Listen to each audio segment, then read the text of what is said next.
what makes a startup story interesting is the impact of money. So what is it actually doing with the money that it's raised? Ну, сейчас детально пройдемся по тому, что делает историю о стартапе интереснее. Во-первых, это финансовый элемент. Что стартап будет делать с этими финансами, которые получит? Is its business model going to work? So can it actually make money? Работает ли их бизнес-модель? Могут ли они зарабатывать деньги? How will the profits of one company trickle down and have an impact on the wider ecosystem? So other companies that might be founded by employees who have made money from one company. Как доходы одной компании могут повлиять на всю экосистему, в которой эта компания находится. Может быть, работники этой компании могут основать свой стартап, свое дело и таким образом продвинуть эту сферу. Then if we look at uniqueness or surprisingness, and we look at money again, there might be a startup who hasn't raised any money, and somehow they've been what's called bootstrapped, and they've been very successful. That's surprising. They might have a very famous investor who never invests in health tech and has decided to. Ну и, говоря об уникальности, бывают случаи, когда некоторые стартапы не могут собрать денег, а потом вдруг получают инвестиции от инвестора, которые обычно не инвестируют в эту сферу, или их могут заметить и с кем-то вместе могут проинвестировать. Такие тоже случаи бывают. And I put a question mark around money and time sensitivity because that's what startup journalists get quite obsessed with. The news around fundraising about someone's just got money, and it can be a bit misleading because sometimes that's not the story. Ну и я поставила вопросительный знак в поле, где как раз соприкасаются поле денег и важность временной срочности или просто срочности, потому что многие журналисты пишут о инвестициях, которые привлек стартап, им кажется, что нужно как можно более быстро об этом написать, но это не всегда настолько важно. So to finish that point, if a company has raised money, the story is, what are they going to do with the money? Why have certain people placed their bets on that company? The actual event itself is not really what we should be interested in.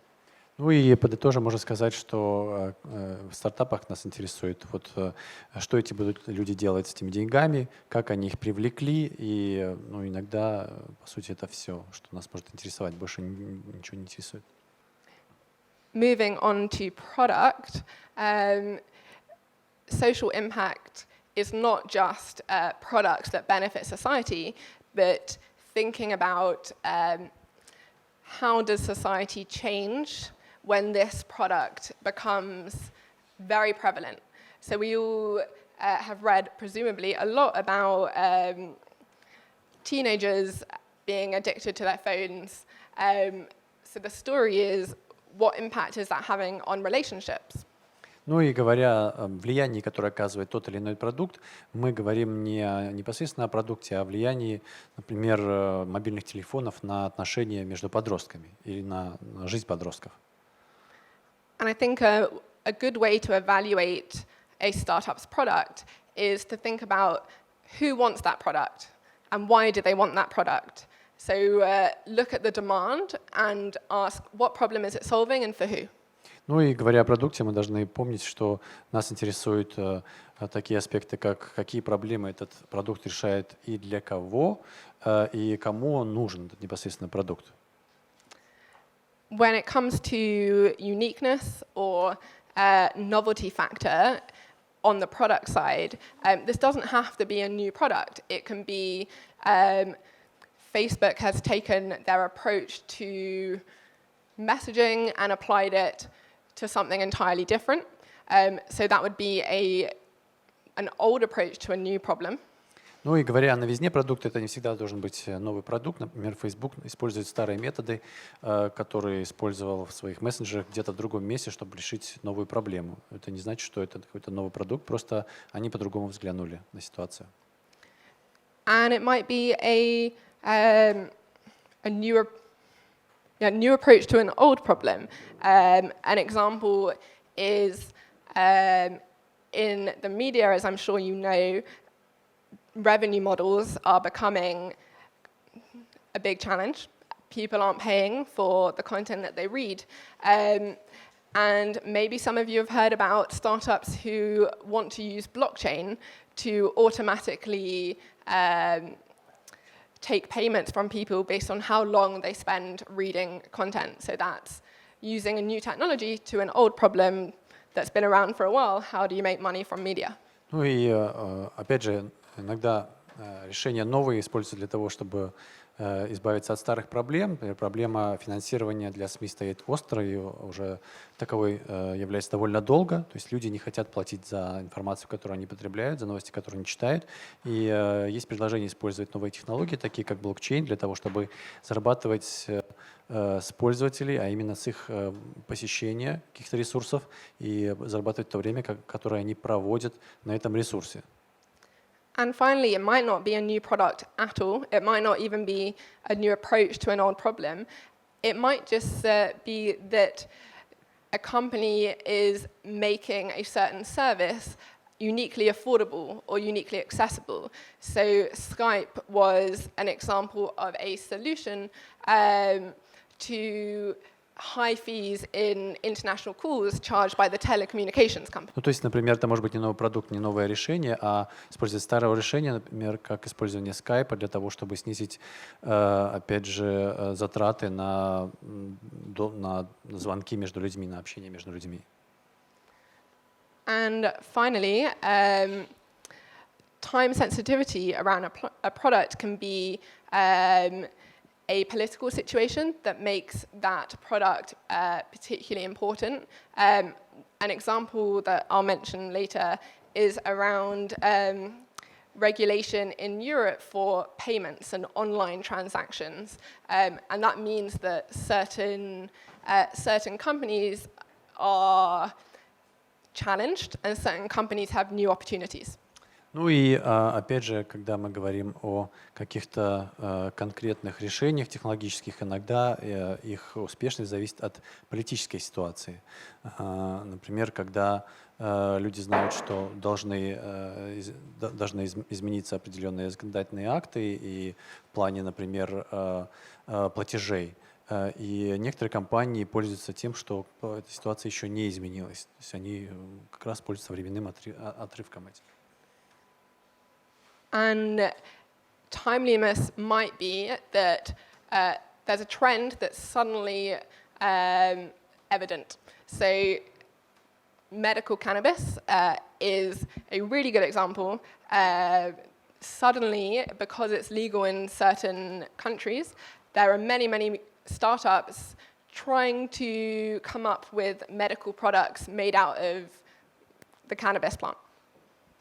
Ну и в данном случае, например, появилось большое количество стартапов, которые используют каннабис для того, чтобы продвигать свои продукты, потому что теперь они могут это делать по закону. Раньше, например, они не могли использовать каннабис, а теперь они на этом обогащаются, что люди покупают их продукты, потому что это доступно. The importance of people means looking at the track record of the founders, looking at their motivations and their influence. Are they well connected? If they are, they're more likely to make a successful company because they have more support. Ну и анализируется чаще всего также еще и прошлое людей, которые основали стартап, их связи, их положение в обществе, потому что считается, что чем больше у них связей, тем больше шансов у них получить необходимую поддержку для своего проекта. And as I mentioned earlier, the novelty factor often comes into play when we talk about people, anyone who doesn't look like you expect them to look, anyone who does something that seems counterintuitive is interesting, and that's true for startups just as it is for politics and many other sectors. Ну и как и в случае политики и других отраслей, областей, люди, которые интересно выглядят, что-то делают интересное, необычное, тоже интересно для читателей, про них интересно узнать. So one example could be that a company has a very unusual approach to employee benefits. So when Facebook and Google became tech giants, they started offering laundry services, and the whole culture in the workplace changed because of this new approach to benefits and creating a mix of personal and professional.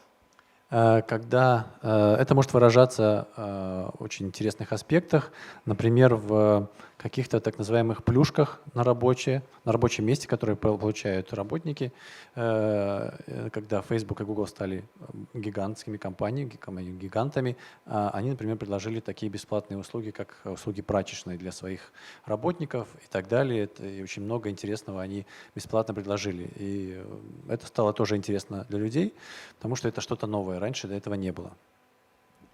And again, I left the question mark because I'm not sure whether news events are particularly interesting when it comes to people. When we cover startups, you don't often cover things like deaths. The most newsy event would be something like someone leaving a company. It's not really that interesting unless they're an important person, and then we come back to importance. Ну и когда я поставил знак вопроса специально в этом поле, тоже втором, потому что когда мы пишем о стартапах, не так интересно людям читать членов этого стартапа, потому что, ну, за исключением случаев, когда кто-то умирает или кто-то очень известный покидает стартап или что-то с ним происходит, потому что люди приходят читать о том, чем этот стартап непосредственно занимается. Here are a few things that I left out of the table because they don't fit. Несколько вещей не поместилось на прошлом слайде, я их перенесла в этот слайд. So I think geography often makes a story in the startup world very interesting. A really good example is here in Minsk in Belarus, that typically people think about Minsk as a center for outsourcing.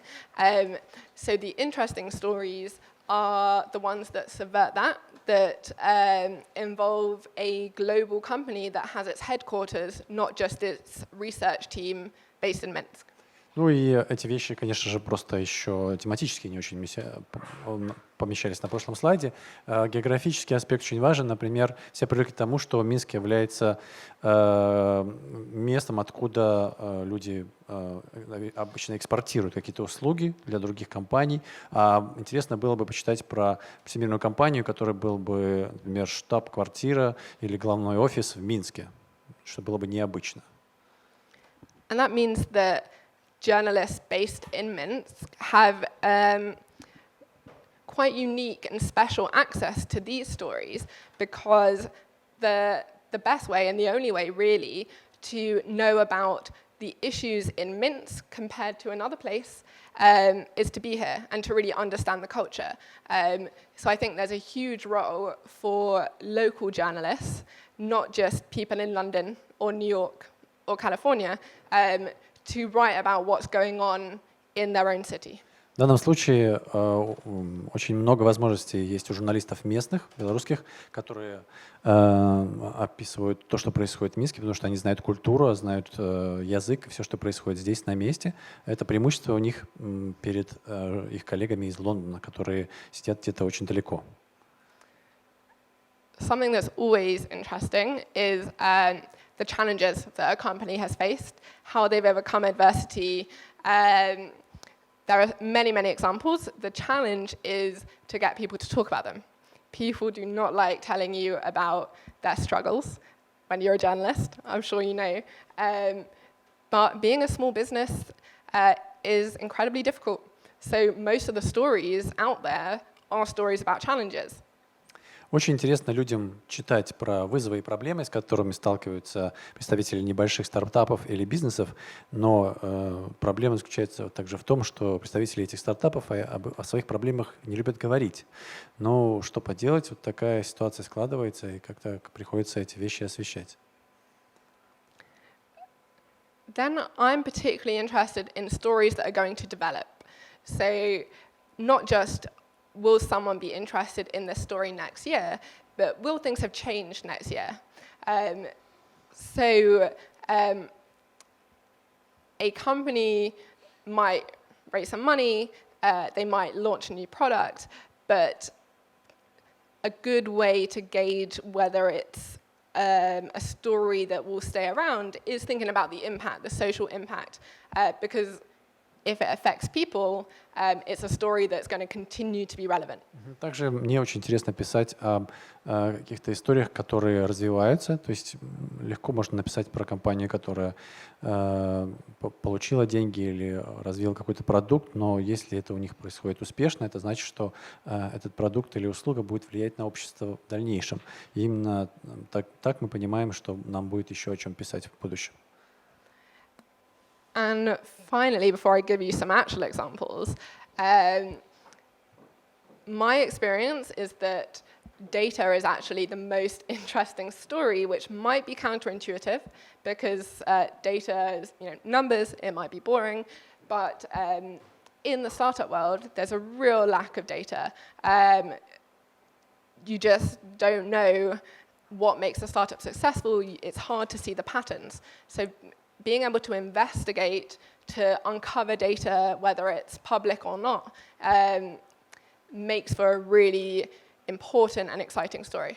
Мне кажется, еще один аспект, который многие упускают, потому что он кажется неестественным многим, а именно отслеживание успехов стартапа или возможность проследить за работой стартапа, можно используя данные, статистические данные, которые публикуют этот стартап или которые можно найти в интернете. И мне очень нравится писать об этом. Мне кажется, здесь очень много можно почерпнуть.